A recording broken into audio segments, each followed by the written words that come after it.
first of all, thank you to the team at Globant for inviting us here. I'm really excited with what they're doing around cognitive computing, and there's one specific reason why, besides their great team that we've met.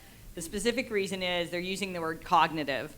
And a lot of AI has been focused at the perceptual level, so it's things that you've heard about like vision recognition, speech recognition, things like that, where we haven't focused as much as on decision making.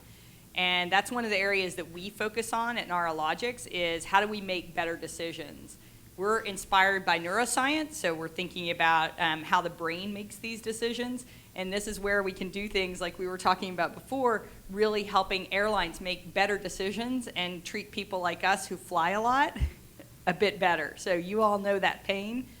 That's what we're working on. What I wanted to talk to you guys today about is onboarding AI, because that's probably the biggest question that I get asked is, how do I get started with AI? So think of AI as a team member. How do you get started? I'm going to talk to you a bit about why, what, and then how. So why? The challenge is right now, and the reason why the airlines often do not treat you very well, is they have a problem with data analysis. So this is why we do things like segmentations. We don't treat people as individuals because our data analysis tools just aren't up to the task right now. So we need new tools. And it's great. There's two reasons why. Sorry, I should cover. So data analysis tools, so we do a lot of segmentation. The other thing that we do for the back-end side is expert systems. So expert systems are just rigid. We have to remember every single action that we would take and code those in. So the reason why we can actually change our thinking, AI offers a new opportunity for us, is because now we have data and compute power that we didn't have before. So we have the access to the data. We can do more complex data analysis because of, you have Moore's law, you also have Bezos's law.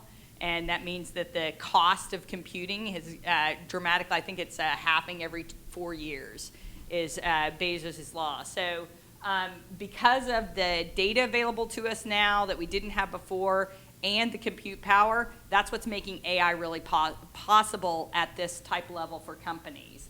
What's really new is deep learning, which I worked in AI first back in the very early 90s out at Los Alamos at the National Laboratory there. And, we didn't have some of the back propagation tools, the schematic understanding tools that we have today. And that's really exciting. There's been a lot of work done by a lot of the folks in the AI field to make it smarter and less reliant on the masses of data. The other big one is neuroscience and what's been discovered about how our brains actually work versus how we thought they worked. And so the technology that's available today to really understand that cognitive level of our brain is really pretty amazing. And I love, this actually just came out a couple of days ago, that Google said that machine learning itself is the transformative way about how they're rethinking everything. And I'd encourage you to think about that tool and that possibility within your businesses too. The big thing is it is still emerging, so it is one of those things that you can say, yeah, it's coming, I'll wait and see. The challenge is this growth curve is going to be fast.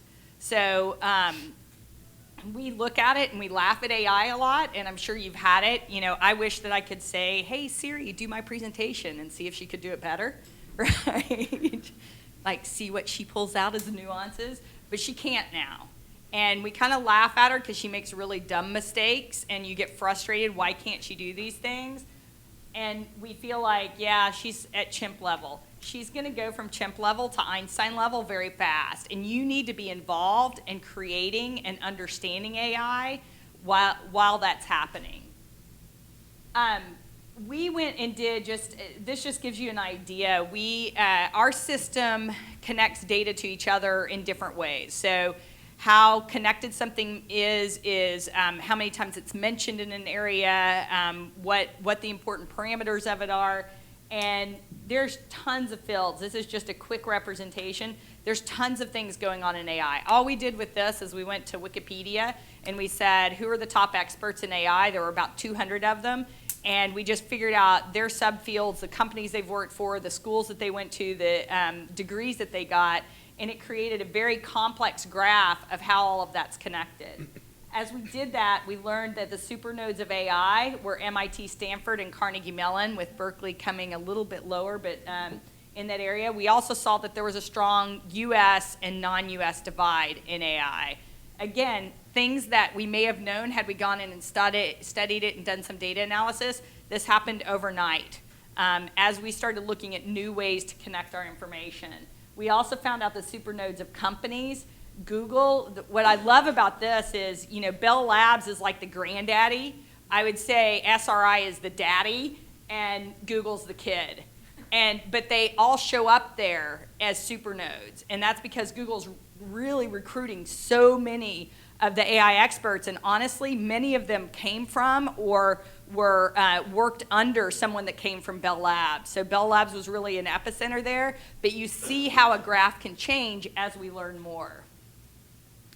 So we're excited. I do say this is in our humble opinion because we're very excited about neuroscience. That's where we come from and the idea for our company. Our co-founder and CTO is in the back of the room back there. If you got to see, he was presenting some out in the playground area. But his background is artificial intelligence, but he got frustrated with some of the problems with artificial intelligence and the limitations there. And so he went looking to the brain to improve that. Part of those problems is there really is a large amount of data. And the difference between the brain and an AI system is our brain can actually function really well even on small amounts of data. And the reason is it makes lots of inferences. So the background of our data will be there, but we can take in small amounts and still make really great decisions. AI has a harder problem with that. So it has to have a really strong base of data. It's also a black box approach. So you see this is a typical neural network. See that hidden layer? And you can have multiple layers of that. The challenge is that you don't know why it's made a decision. And that's actually one of the reasons why I dumped neural nets and went to genetic algorithms, which is another form of AI, in some of my research out at the lab, because I needed to know. I was helping direct. I was a theoretician working in an applied group. And I needed to give that applied group some more direction in how they were doing their research. What we've done is adaptive inference. It works as well on big data as small data. We can do a lot of, I don't want to go into details, so sorry, we're trying to catch up a little bit on time. But we can do some data expansion, so you may think you don't have a lot of data. We can actually expand that with some rules on, again, how our brain works. And then also we really hold at our core that ability to tell you why we're making a recommendation or a decision for you. We've solved a whole bunch of different problems across, so we know it works. We're actually live in production. A lot of AI isn't, but it's pretty exciting to actually have us out there in production and seeing results for our customers. It's hard for me to pick favorites, but of course, matching patients with doctors where they get that real close feeling about what it's not only solving their problem, but it's also fitting their personality. That's very core for us. The IT prioritization, making sure that we solve problems faster. I come from tech, so that's important to me. But it's exciting for me to see how many problems we can solve when you're really focusing on the data and how the data connects with each other. Just quickly, we've seen the results. Like I said, we're in production, so these are actually some live results for customers. But for you, and this is why I wanted to rush through that to get, so that's supposed to convince you. That's the why and the how. Now let me tell you sorry, that was the why and the what. Now let me tell you what you need to do to get onboard AI. So robots are the extroverts. So if you type in AI in Google, you're going to see things that look like robots. You're going to see faces. You're going to see, a face with a brain in it. That's how we think of AI. But algorithms that drive the AI, which are the things that make the robots work, that's the introverts. So think about that on your team. The introverts are the people that are kind of sitting there quietly, but they're cognitively thinking about what's going on, right? This is from a fun, people were watching how people interacted with robots. In this case, the robot was a trash can that was trying to get people to throw things away rather than just leaving them on the table. And one of the things they noticed, it was one of my favorite observations of this, the big lesson from this experiment suggests that service robots need to interpret human behavior and cues. And one of the things they did is they found that if they made the robot wiggle, the trash can wiggle, people were more likely to put trash in it. Right? That's the kind of human cues that we want. So we do need to make sure that the algorithms understand that we all need some wiggle to get people to interact with us. So action number 1 is design, a word that you've heard a lot here, right? Design for the full expectations and the interactions of your algorithms. This isn't just a mathematical equation. This is really about how is it going to interact. The next thing is, these algorithms can seem really silly at first. I don't know if anybody's a Burning Man fan. My husband is, so I can make fun of it. But you know, basically, if I have this, it can't have a 5-minute conversation. Oh, great, we just created a Burning Man attendee. It seems very silly, right? But here's the thing. Part of the reason why this seems silly is because we focused on the math and the computer science. And now that we have all this data and compute power, we need people like neuroscientists getting involved. We need product owners. We need people thinking about this full interaction. We need the business problems. We need funding. But most importantly, we need you. So my action number 2 is be a hands-on manager of your new employee AI. You actually need to know what's going on. This is not something that you need to just say, I'm leaving it in the background. I'm sure my team will figure out. This is something that you need to understand and be involved in. Start small. You know, people say this isn't rocket science. Rocket science isn't actually that complicated. It's actually pretty basic to understand once you get it.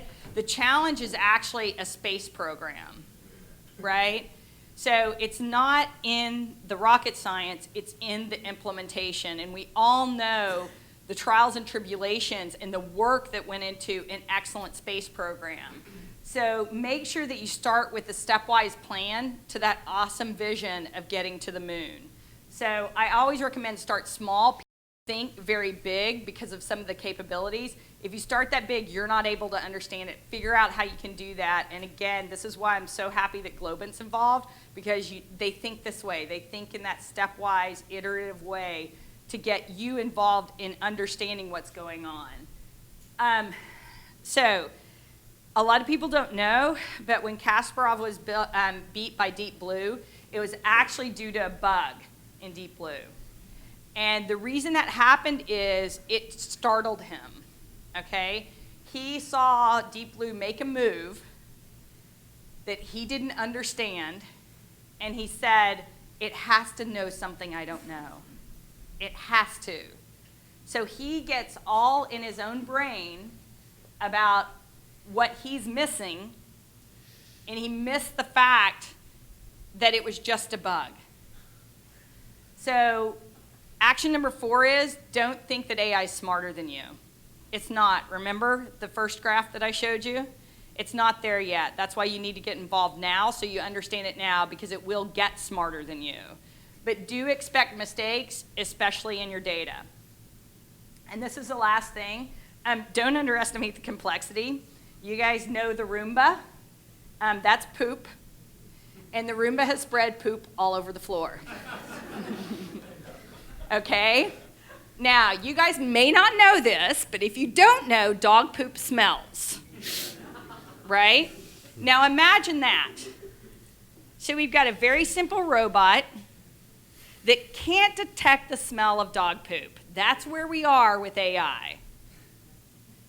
So understand there's a lot of complexity actually in smelling dog poop, something that we take for granted because we can smell it when there's just like a little tiny fraction of a molecule on the bottom of our shoe, right? We can't do this. iRobot gets 2 phone calls a day about this, about the fact that it can't detect excrement from a pet. So don't underestimate the complexity, and please work with people who are focusing on this, who are dedicated to this, so that they can help guide you through understanding when there's shit on the floor and when there's not. So,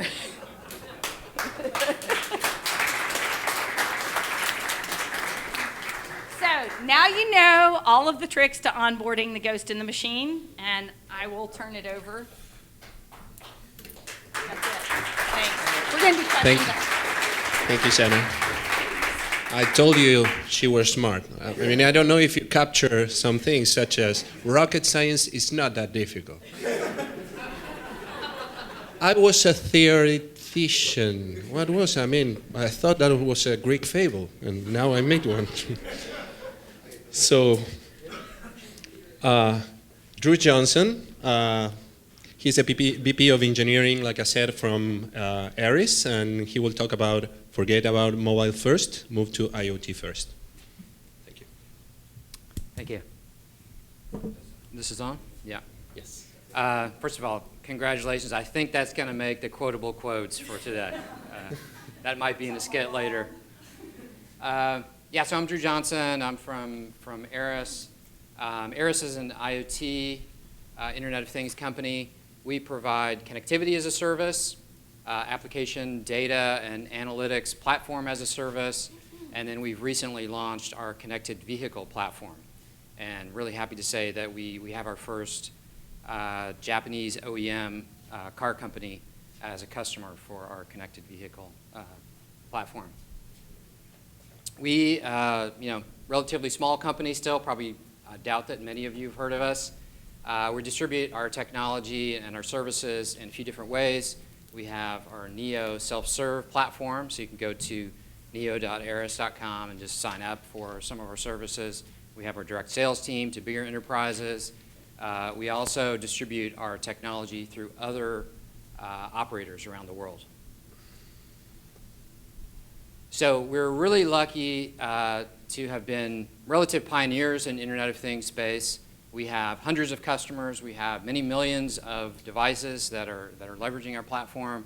What we see, and I think this might be a little bit preaching to the choir, but what we see out of many of those customers, we see these approaches. So most of our customers, we really think that we are kind of in IoT 1.0. Most of our customers are kind of taking their product and they're kind of either adding on or maybe building in connectivity, but they're not really taking an IoT first approach. They're not kind of reimagining their product from the ground up with connectivity. And we say IoT first because it does kind of, it's a good analogy to mobile first. If you think about what happened in mobile, people had their content from the web.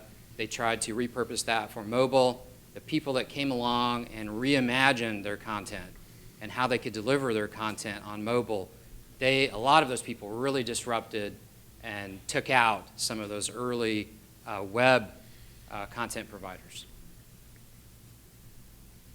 So we think about some of the differences. What does it mean to be IoT first? What we see is the IoT after approach is more normally there's a very narrow use case that delivers the first ROI that makes adding connectivity possible. There's a focus from maybe one single group in a company rather than really having the entire company think through what does it mean to have that product have connectivity. And then if we think about IoT first, an IoT first approach is really the converse of that. It's really having every single group in the company kind of think for that particular group in the company, what would it mean to them if the product was connected? They get a chance to know the supply chain. They can know the first, and in the case of something like a vehicle, knowing the first and second owner of the device, in this case a vehicle, can be possible. If you think about a car company, actually most car companies, once you drive that car off the lot, they have no idea who you are today. Most car companies. It allows you to actually predict customer support rather than be totally reactive because you can monitor what's happening with your device. It allows you to actually know how your customers are using your device so you can make future versions of your product better and better. Then user interactions, actually this is where I come back to mobile first because if we think about today, every single person has a mobile phone in their pocket. Many products, that mobile phone is a natural remote control for the products and the things around us. So thinking incorporating mobile into the product and user interaction makes a lot of sense. Doing things smartly, doing things that don't require remote control makes a lot of sense, right? So now you have this connectivity. Why make somebody do something if you can do it for them smartly? And then really capitalizing on the data opportunities in the ecosystem around whatever your product is. You know, it allows you to pull in other services around your product, create an ecosystem around your product with other companies, and find other ways to monetize your product. So if we look at a few use cases that kind of match to this, this is a great one. These guys are not our customer, but Nest did a really good job. If you think about Nest versus, for example, Honeywell, in Honeywell, this is something that Honeywell is just the king in thermostats.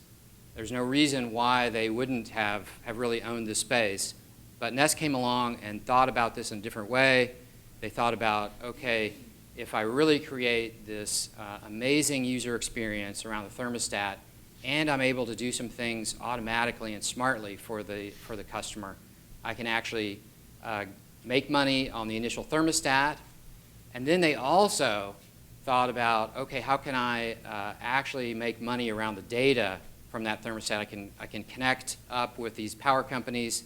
Power companies originally had no idea generally what their customers and the consumers were doing with their household heating and cooling. Now all of a sudden, Nest provides that linkage.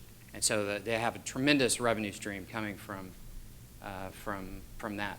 And they actually have created this whole ecosystem in the home around the simple concept of identifying when you're away. So if you think about all the other appliances in your home that could benefit from knowing when you're away, the fact that maybe if you leave your oven on and or your stove on when you leave, and that your Nest thermostat could tell your stove, hey, they're actually not here anymore. Maybe you should turn that off before you cause a fire or something. So there's a lot of other things that are happening around that. So it's a good example of kind of an IoT-first approach. For us, one of our customers, a sleep apnea company, they have actually kind of taken more of a IoT built-in approach, but seeing tremendous value out of that. And I think the next generation, they'll be looking at more of an IoT-first approach. For them, the original use case was actually just proving to the insurance company that whoever had the sleep apnea device was actually using it. And that was actually how they built their first use case for adding connectivity. But what they found out was, wow, now all of a sudden the patient who's using that at night can get immediate feedback in the morning when they wake up on how their sleep went. The doctor can immediately monitor how the patient was sleeping. Their actual utilization went up from 60% to 80%. They have now a way better understanding of how their devices are actually deployed around the country and around the world. Before, they had no idea. The doctors were just subscribing these devices, and they really didn't know where they were going in the country. And actually, their business has increased by 40% because of this connectivity. So their competition right now is kind of trying to work on bolting on some connectivity to try to catch up. Lastly, I'll talk about connected vehicle. Again, I could talk for a long time about connected vehicles, probably entire sessions. But I will say here, again, most automakers, again, are not really taking an IoT-first approach. I think the closest, certainly Tesla, taking a different look at things. But if we look at the progression of just in the years that I personally have been kind of talking to the automakers over the last 4 years, we had kind of 2011, really a lot of infotainment focus. And when you talk to a car company, they would generally be like, okay, there's no way that our company would ever allow sharing data outside of the company. It's just too private. A couple years later, they come along and they say, oh, well, there's this usage-based insurance thing. Can you help us share this data in a really secure way?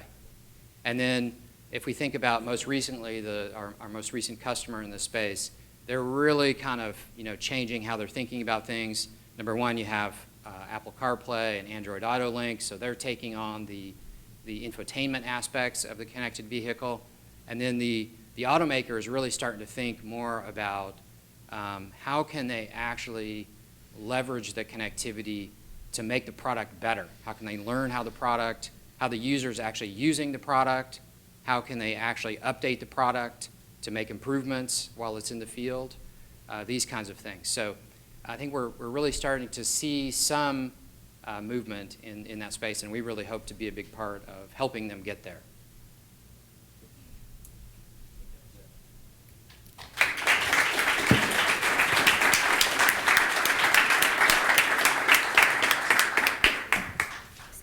Thank you.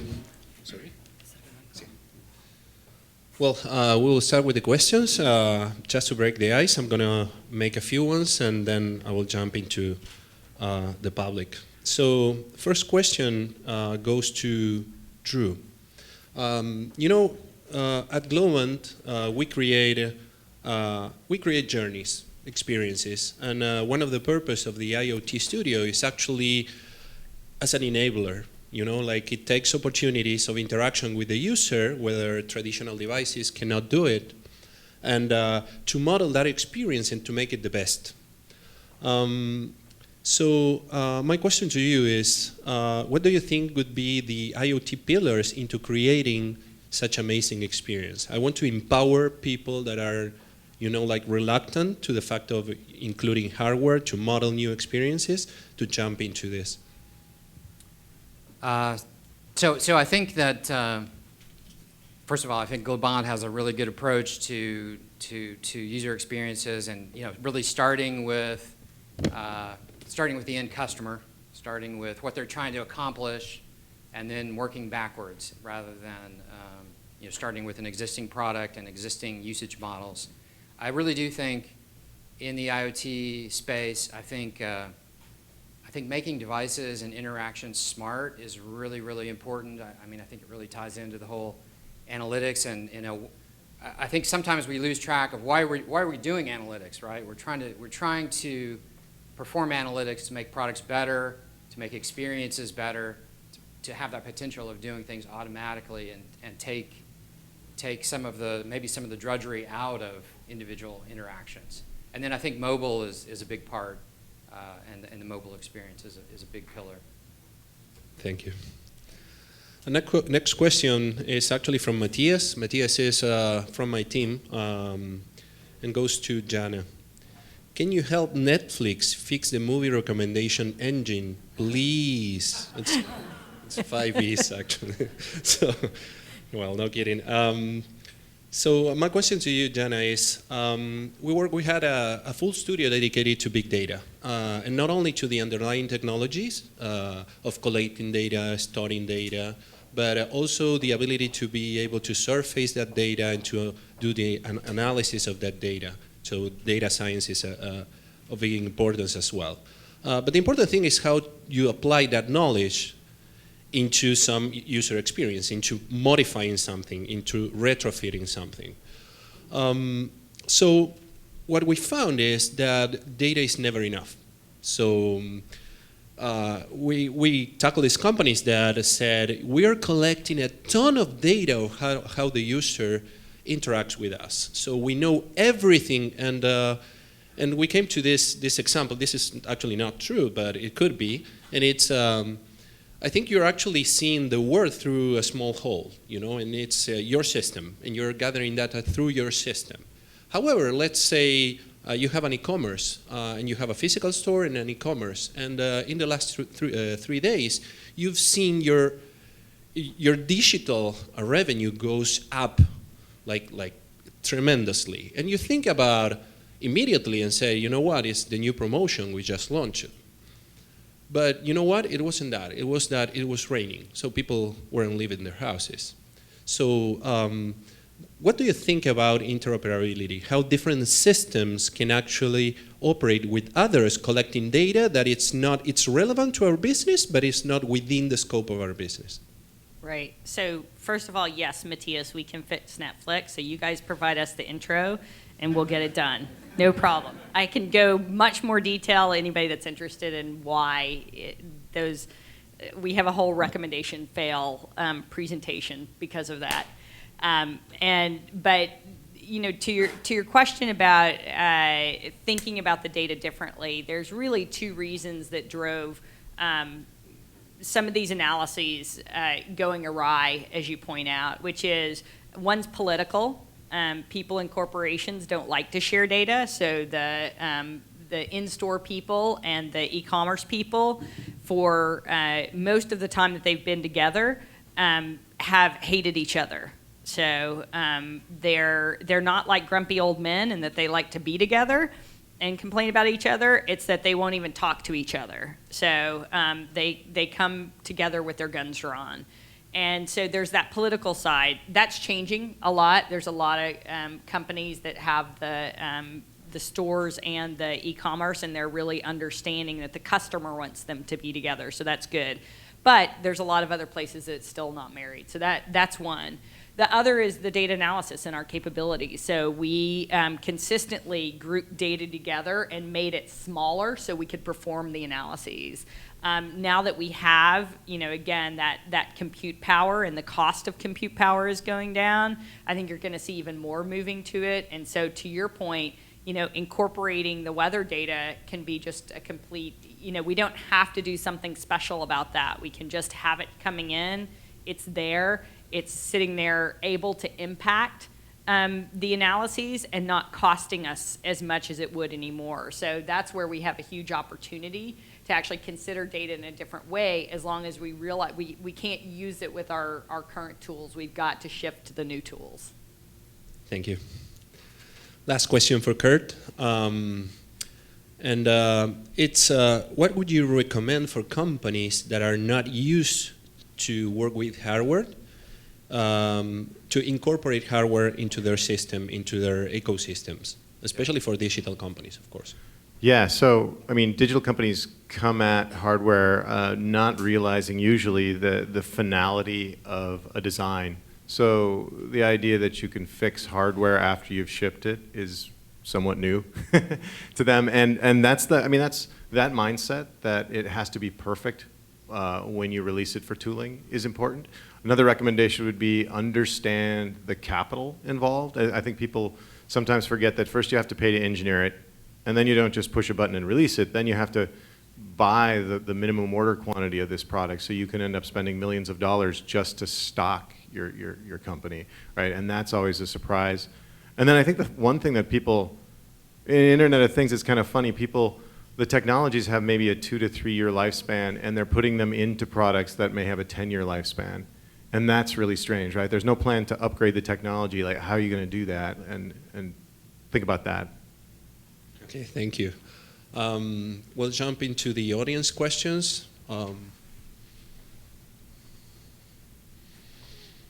You over there. Yeah, you. This question is to Luke. What do you think what's your vision about integration between Internet of Things and cryptocurrencies? When in cryptocurrencies, you might think about the money as a liquid between things. I would like to know what is your vision about that. So the question was the connection between Internet of Things and currencies? Cryptocurrencies. Cryptocurrencies. Okay. Yeah, I'd have to say I don't have a really good opinion, or I don't have a really good thought on that. Honestly, if I'd be lying if I said I did. I mean, I think it's funny because we were just talking about that in the office yesterday because you know, an OEM was talking about supporting, you know, various additional new currencies, and Bitcoin came up as a currency that might need to be supported. But honestly, I don't. Maybe you have some kind of thought of how you see them associated in some way that I'm not thinking of. Do you want to take a minute or? I do have one vision. We can think about you have your fridge connected with the internet, so you can put some money there, and the fridge automatically becomes a request for things like that.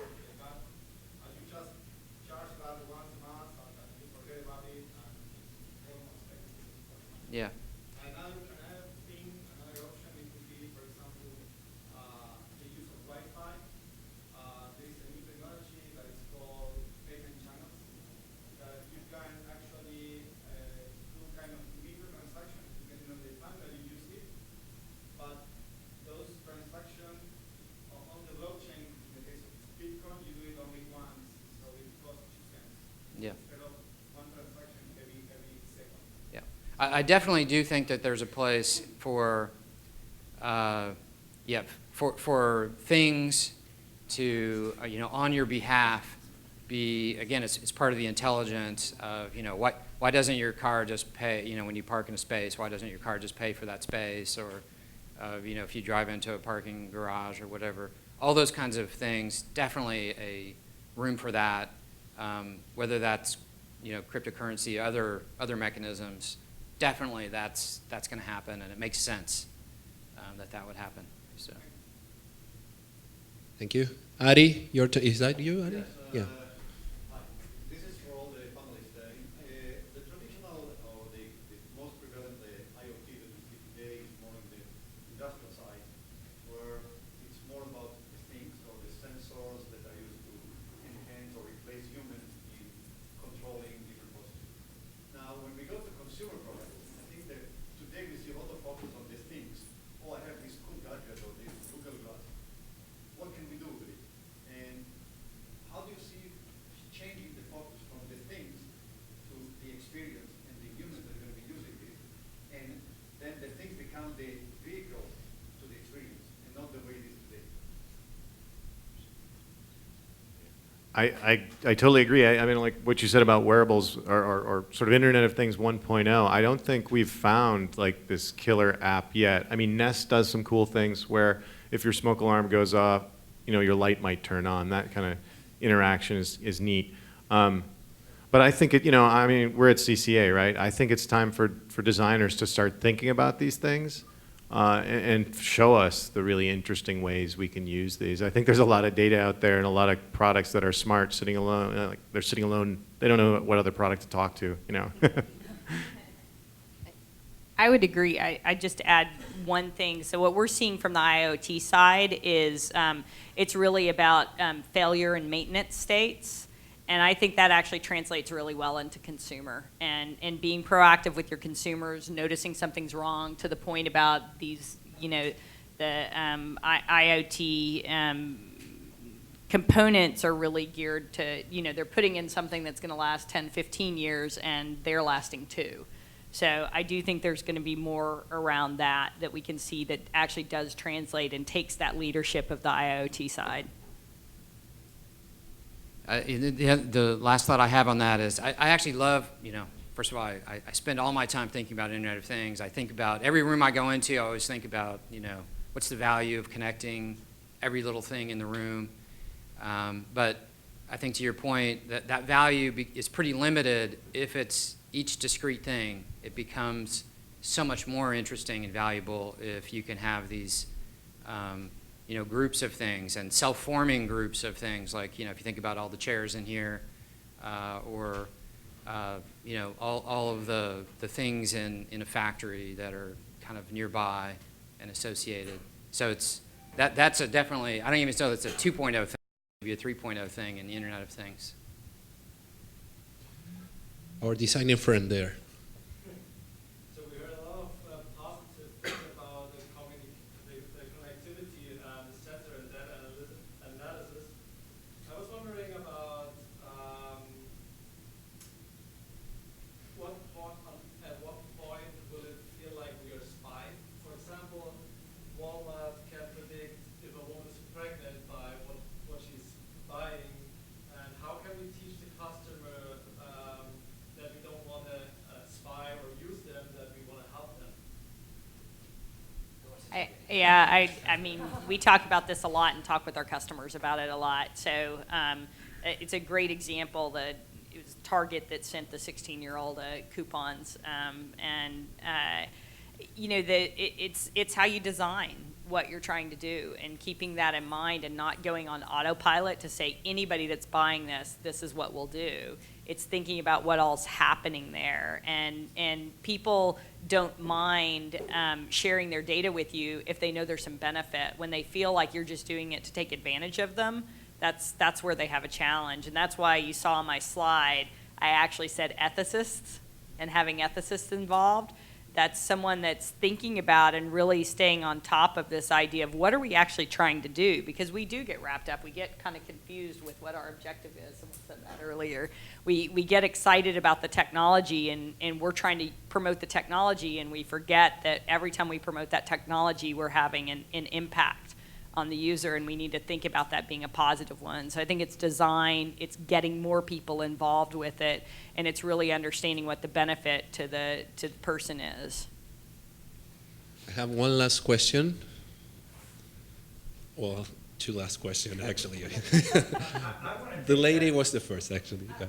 I just had a question about interoperability. So I feel like with all these different devices, you have near-field communication, Bluetooth, Wi-Fi, and in order to really form an interactive experience where you have if-then situations and where it becomes seamlessly integrated in consumer's life, how does that work? Do you see it as a single platform, and if so, who decides what that platform is? Is it first to market? I think now we're in that battle, right? Where people are trying to figure out. I mean, we see tons of startups, and right, Nest. We have a HomeKit. We have all this, and everybody's going to try to be that platform. It's going to be a lot like PCs used to be, as it Windows, as DOS, and it's just. I think the market will decide, and I think sometimes people will agree, and there'll be standards, and sometimes they won't. And it's going to be that sort of a same thing all over again. So I actually want to take the previous question a little further. He asked about kind of that unintended spying on systems that actually, or intended spying that comes from the corporation that issues, that released the device. There have been a couple of really dramatic Internet of Things hacks recently, Jeep and Fitbit. And I'm wondering, what do we need to be thinking about right now in terms of security of Internet things, and what are the risks there? Great question. Actually, yeah, we know a lot about the Jeep hack, because we kind of, a piece of our company is kind of involved in connectivity for the Jeep system, actually. But we were not involved in that hack, in case there's anybody out there writing down.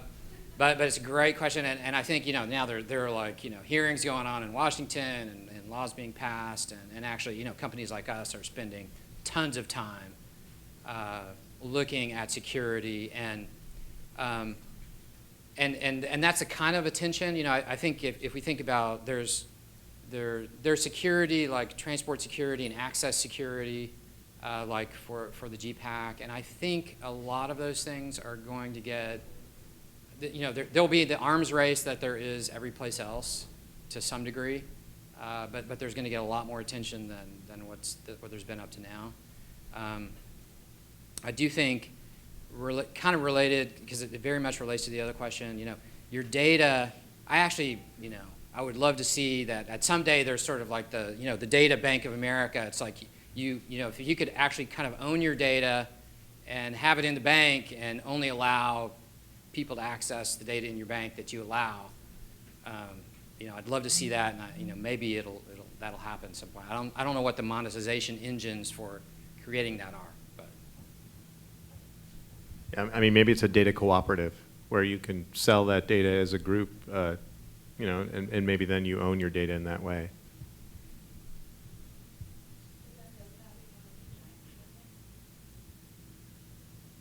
Yeah. But I think it's like Bank of America. It's like my money. I think my money's safe in Bank of America. They're off lending it to other people. But you're insured up to, right? Why can't that happen with my data? Actually, that ties back to the cryptocurrency question, which is blockchain, the technology behind cryptocurrency, is one way that you can own your data and have control over it, and then selectively share it and be able to validate that the data is true data and the source is true. If I wasn't in AI, I'd be in security, honestly, because it's so exciting. There's so much going on. There's so many new opportunities and technologies there. I mean, that's what I like. I'm not saying that, but I think especially if we get some designers involved there as well, this being a design conference, I just think there's so many big questions that we have to think about. It's an exciting field. Thank you so much for coming and for speaking with us. Thank you.